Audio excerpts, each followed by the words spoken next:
ఈరోజు TVK party ఏ పార్టీతో పొత్తు పెట్టుకుంటుంది ఆ మ్యాజిక్ ఫిగర్ని రీచ్ అవటానికని మీరు అనుకుంటున్నారు? అసలు పెట్టుకుంటుంది అనుకుంటున్నారా, పొత్తు పెట్టుకోదు అనుకుంటున్నారా? ఏమనుకుంటున్నారు మీరు?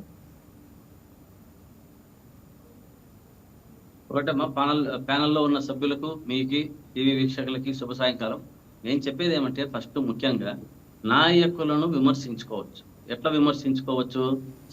సత్ప్రవర్తనతో, సద్భావనతో, మంచి మాటలతో విమర్శించుకోండి, తప్పులేదు. ఈ కోతి విధవలు, ఆ విధవలు, ఈ విధవలు అంటే ఈ పక్క వాళ్ళకి తిట్లు రాక కాదు. ఎవడైనా సరే, ఏ పార్టీ అయినా సరే అట్లా మాట్లాడకూడదు అనేది నా సిద్ధాంతం. మర్యాదగా మాట్లాడాలా, మర్యాద నేర్చుకోవాలా. మట్టసంగా మనమేమి ఇక్కడ ప్యానల్లో ఉండేది 10 మందికి తెలియజేయడానికి, ప్రజల్లోకి.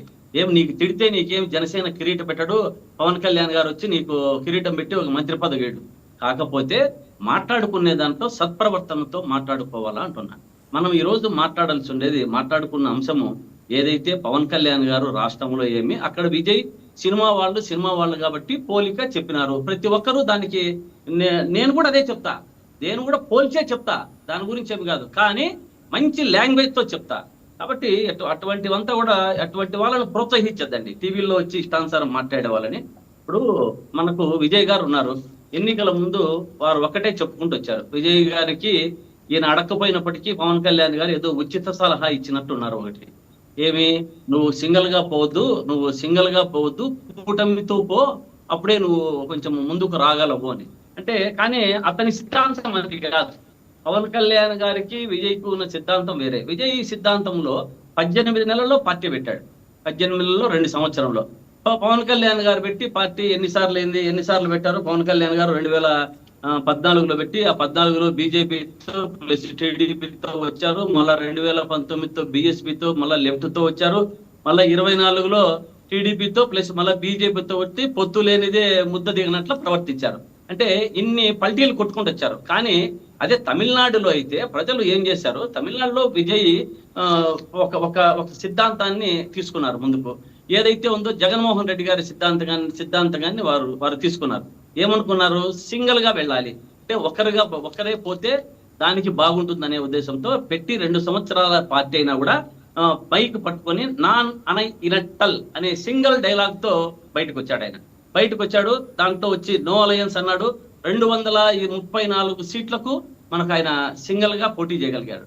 పవన్ కళ్యాణ్ గారు కానీ, చిరంజీవి గారు కానీ గతంలో మనం పోలిస్తే సినిమా వాళ్ళ గురించి వచ్చింది కాబట్టి ఎవరైనా పోలుస్తారు. ఎన్టీ రామారావు గారితో కూడా పోలుస్తారు. ఎన్టీ రామారావు ఆ రోజు ఎట్లా వచ్చారన్నది రాష్ట్ర ప్రజలందరికీ తెలుసు. ఒక్క వేవ్ తీసుకొని వచ్చారు సినిమాలు, కానీ అది తేలేకపోయారు. చిరంజీవి గారు పార్టీ పెట్టేప్పుడు ఏమనుకున్నారు? చాలా మంది కూడా చిరంజీవి గారు తిరుపతిలో మీటింగ్ ఉన్నప్పుడు ఆ జనాన్ని చూసి దాదాపు 200 సీట్లకు పైమాటే అనుకున్నారు ఆ కాలానికి. కానీ చిరంజీవి గారు ఫెయిల్యూర్ అయ్యారు, నిలబడలేకపోయారు. పవన్ కళ్యాణ్ గారు కూడా ఏమంటే, చిరంజీవి గారు ఒక్క దీంతోనే టర్మ్లే పక్కకు అయ్యారు. పవన్ కళ్యాణ్ గారు నిలబడి దాన్ని పొత్తులతో ముందుకొస్తూ వీళ్ళు కాదు వాళ్ళు కాకపోయినా, అతనికి చరిష్మా లేకపోయినా అతనే ఓడిపోయాడు ఒకసారి. దాంట్లో మనం చూస్తే ఉన్నాం. అప్పుడు నిలబడిండేది 100 స్థానాలకి ఏమో నిలబడితే 120కో ఏదో ఒక్కటి గెలిచింది. ఆ ఒక్కట్లో పాయకరావుపేటలో ఆయన గెలిచాడు. పవన్ కళ్యాణ్ గారు కూడా ఓడిపోయారు. ఉన్నట్టు దాంట్లో మాట్లాడితే ఏం తప్పేం లేదు కదా. మళ్ళీ ఇప్పుడు పొత్తులు భాగమాని వచ్చారు. పొత్తులు ఉన్నాయి కాబట్టి పవన్ కళ్యాణ్ గారు గెలవగలిగారు 21. ఇదే సిద్ధాంతాన్ని, ధైర్యం ఉంది కాబట్టి విజయ్ ధైర్యము, దమ్ము, కట్సున్నాడు. అంటే జగన్ గారు ఎంతమంది ప్రయత్నించినా, సాక్షాత్తు మోడీ గారు విశాఖపట్నం సభలో కూర్చొని ఏదైనా పొత్తుల గురించి మాట్లాడాల్సి వస్తే, నేను మా ఆంధ్రప్రదేశ్ ప్రయోజనాలకు మాత్రమే మిమ్మల్ని కలుస్తాను కానీ వేరే యొక్క ప్రయోజనాలకు మిమ్మల్ని కలసను అని చెప్పి దమ్ముగా, ధైర్యంగా చెప్పినటువంటి జగన్మోహన్ రెడ్డి అదే బాటలో నడిచాడు. జగన్ గారు కూడా ఏదైతే తల్లికి వందనం అనే పథకం జగన్మోహన్ రెడ్డి గారు ఇచ్చారు, దాన్ని కూడా ప్రతి తల్లికి 15,000 ఇస్తానని చెప్పి ప్రకటించారు. దాంట్లో సక్సెస్ అయ్యారు. 14,000 మైనార్టీ ఓట్లు అప్పటికి బీజేపీకి దాంట్లో ఇది వచ్చినట్లున్నాయి. దాంట్లో మనకు ఆ పథకాలన్నీ కూడా విజయ్ అభ్యర్థులను ప్రకటించడంలో కూడా ఏదైతే ఒక డ్రైవర్ కొడుకు ఇచ్చారు, అదే నందిగామ సురేష్ అనే అతనికి కూడా టీడీపీ వాళ్ళు హింసించి లోపలేస్తే జగన్ గారు సీట్ ఇచ్చి ఎంపీ చేశారు. అదే సింగనమలలో టిప్పర్ డ్రైవర్కి ఇచ్చారు. సింగనమలలో విజయ్ గారు కూడా లాస్ట్ లో ఒక మీటింగ్ లో కూడా జగన్ గారు ఫోటో పెట్టుకొని కూడా ఇట్లా బయటకు రావడం జరిగింది విజయ్ గారు. కాబట్టి ఇటువంటి అంశాలంతా కూడా 2014 ఎన్నికలలో గాని, దీంట్లో గాని ఒక పవన్ యొక్క సిద్ధాంతాన్ని జగన్మోహన్ రెడ్డి గారి యొక్క సిద్ధాంతాన్ని విజయ్ గారు అవలంబించారనేది ఒకటి ఇది ఉంటుంది. కాకపోతే సినిమా చరిష్మా ఉంది కాబట్టి 18 నెలలకి 25 నెలలకే ఒకటి వచ్చినాడు. కానీ అక్కడ ఏమైతుందంటే పవన్ కళ్యాణ్ గారు ఒక 2 అంశాల్లో చూస్తే విజయ్ ఫిలాసఫీ, పవన్ కళ్యాణ్ గారి ఫిలాసఫీ రెండు నేను తెలియజేస్తాను.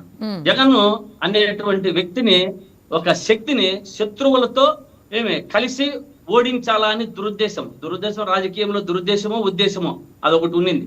అధికారంలోకి రావాలా అన్న కాంక్ష, డిప్యూటీ సీఎం కావాలని ఉబలాట, ఈ రెండు కూడా ఈ పొత్తులు ఉంటేనే వస్తాయి లేకుంటే లేదు అనే దీంట్లో పవన్ కళ్యాణ్ గారు ముందుకెళ్లారు. కానీ ఇక్కడ విజయ్ గారు ఎలా వచ్చారంటే రాజకీయం అనేది ఒక కబడ్డీ ఆట, ఒక్కడే లైన్ లేకపోవాలి, ఒక్కడే బయటికి రావాలి అన్న ఉద్దేశంతో పోయారు.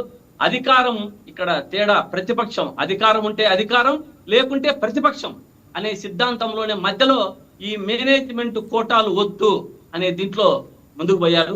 ఈ క్వాలిటీస్ ఉండాలంటే ఈ క్వాలిటీలు ఉండాలి, కొంచెం ధైర్యం ఉండాలా. అది ఇట్లా జగన్మోహన్ రెడ్డి గారికో కొంతమంది దేశంలో ప్రయత్నిస్తే ఇట్లా ఇప్పుడు విజయ్ గారికో వస్తాయి. జగన్ విజయ్ ఇద్దరు ఒకటే, దీంట్లో ఏ ఇది లేదు.